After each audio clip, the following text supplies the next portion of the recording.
Here's the story of how New Work by Design came about. I'm going to keep this short, but I want you to have this as context to know how New Work by Design came about. My background is in software development. I started my career as a software developer. I had just recently moved to New Zealand. I think if I didn't do that, I would have probably started with a bigger software development consultancy or agency that I've worked for before in internships. But I had just moved to a new city and a new country with only 10,000 euros in my pocket. So I started with kind of the first interesting offer that came around, and that was with a small startup where I was employee number 8. There I was quite quickly disillusioned about how projects were run there. It felt to me that the collaboration wasn't great, but even more importantly, the interaction with our clients was horrible. They treated us in a way that I didn't want to be treated at work. So I had a look around, and I quickly came about the Agile Manifesto and Scrum, and it all sounded great, and that was the way I wanted to work. Luckily for me, I got to try a lot of those things out at that company. I started running brown bag lunches in the evening, or brown bag sessions rather, where people had a couple of beers while I presented about Scrum and Agile and how I think collaborating could work better. And it did.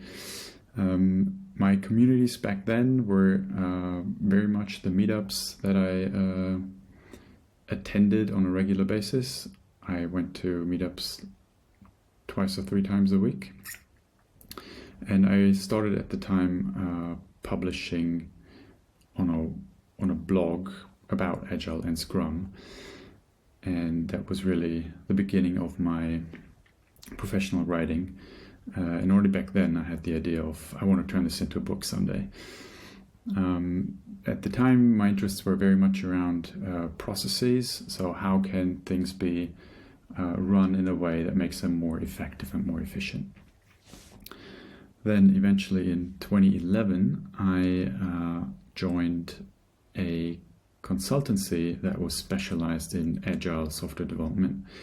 And in the process of the next 4 years, the things that were most influential that I came up around is, for one, Lean Startup, which really got me into thinking, all right, how do you have to shape product development or developing an idea to make it successful, as well as Beta Codex, which is about how do you structure a company and how does a company have to work so agile teams within it can actually function well. Then I really started going to a lot of conferences and started speaking at conferences, and I started hosting the Lean Startup meetup. So that gave me kind of that experience of, all right, speaking in front of an audience, hosting a group around a topic. And my interest back then was very much around systems thinking, understanding systems and how they work. And also at that time, very influential was being in that company that was run in a way that was very much like embodying new work as it is understood today, as in collaborative decision making, everyone being an owner of the company, everyone having a lot of autonomy, investing a lot of money and time in our development. Like we invested 10,000 euros each per year in every person's development. So those were really formative years where I learned a lot.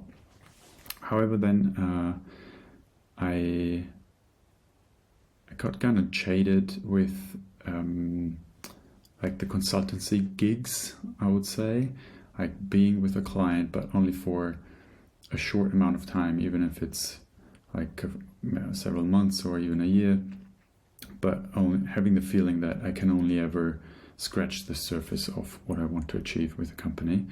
So I joined a company full-time as an agile coach in 2015, which was kind of in the scale-up stage. I joined when the company was around 100 employees, and in the couple of years I was there, we scaled to 200.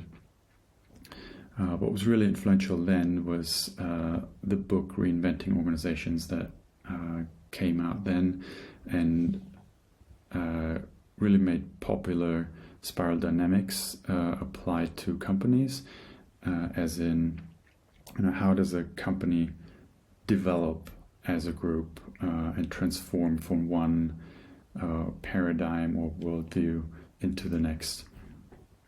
And another thing that was really influential then was the book The Art of Empathy. I got really interested in emotions. My son was only 3 years old then, and I really wanted to understand, how do I have to behave so he has a better, or is better in touch with his emotions. And what I started then was a group that we called the Org Exchange, because in my previous job in the consultancy, we did a monthly open space where we would exchange about what we learned with our clients. So I really had the sense I could learn from the experience of 30 people, 30 really smart people around me. And I was missing that when I joined as an agile coach company full time. So I wanted to recreate that. So I started the Org Exchange, but I didn't want to exchange with consultants. I wanted to exchange with other people in the same situation as me, being full-time coach or concerned with the workings of a company in a company. And that worked really well. Was also very helpful for me in my understanding of how companies work. Then in 2017, I switched to a much smaller company,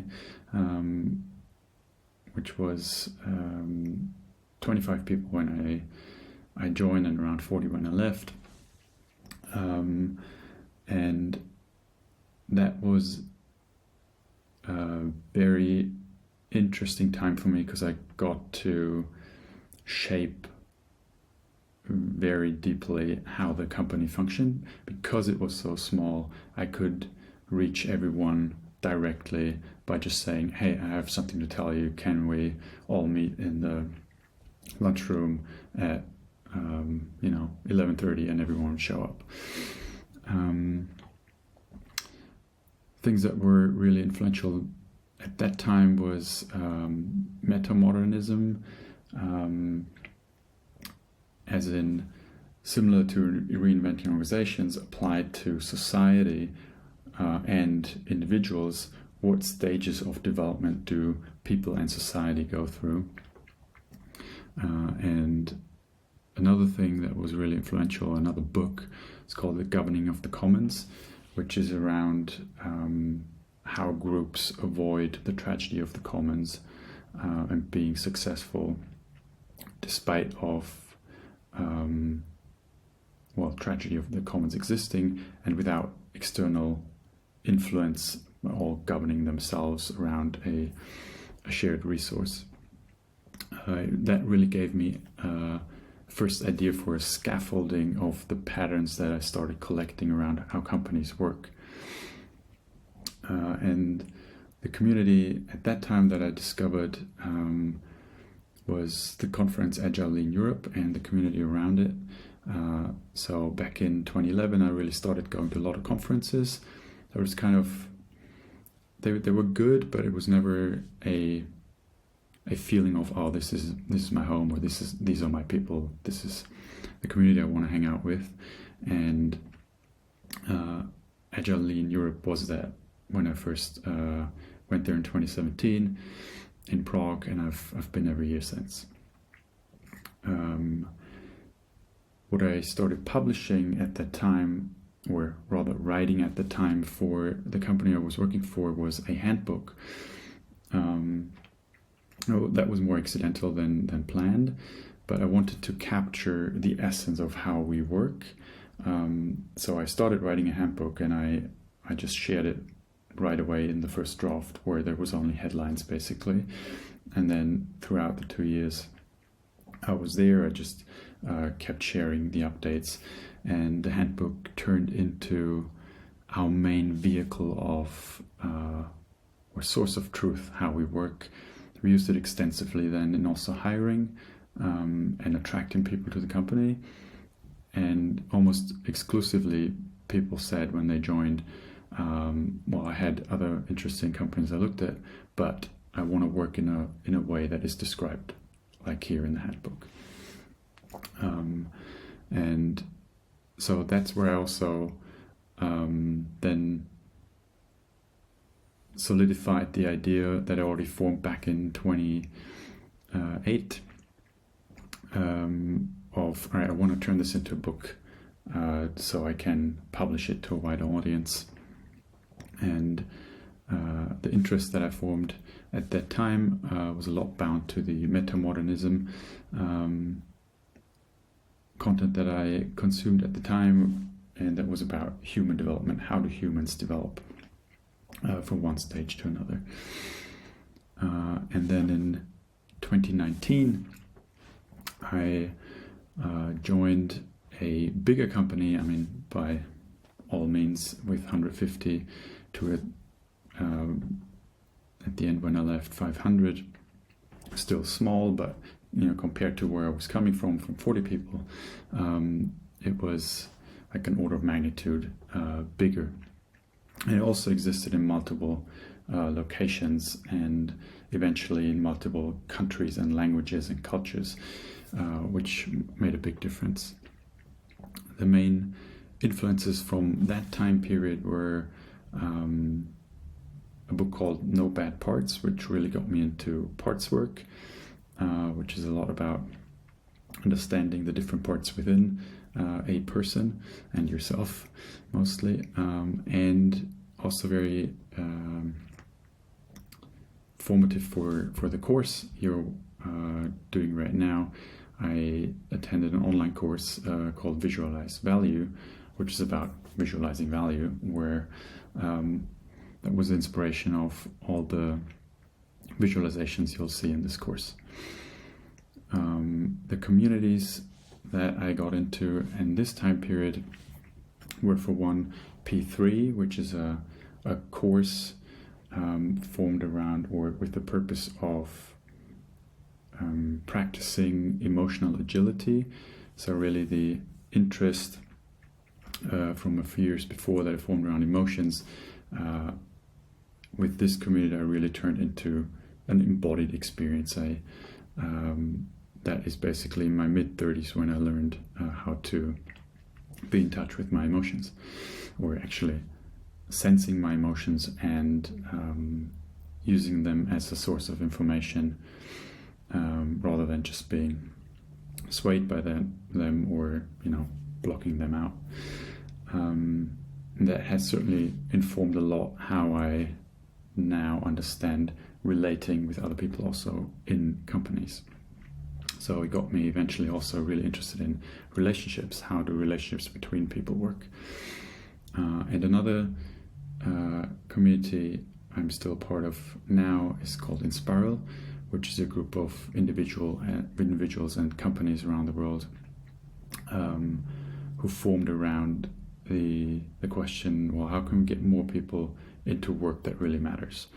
And I've followed them since probably the early 2010s, and they're very much into experimenting with new ways of working and new ways of organizing and structuring. And so then after doing the course Visualize Value as an online course in mid-2020, mid-2022, I eventually scratched that idea of a book, and I thought, like, no, I'm not writing a book. I want to do an online course, because the difference of an online course compared to a book is it's a lot more actionable. It felt to me it was a lot more tangible. I wanted to get into trying this out and doing it myself, whereas in a book, even if I've read many books, and like even the ones where a chapter ends with here are reflective questions or now things to try out, and I very rarely did. I think that's just the nature of the medium of the book, and the medium of an online course felt very different. So I realized, all right, that is what I think where I should pour my content into. So later that year, in August 2022, I had already sketched out the rough outline of the course, and I founded New Work by Design as a company. And as I'm recording this video now, in 2024, I'm fully focusing on New Work by Design, on the course, and consulting around it. And this is going to be my main gig. So I'm going back to a company size of 1. So what I really want to do in this course is to unpack this experience within this timeline and the lessons learned along the way, to give you the most actionable starting point to put new work into practice in your company.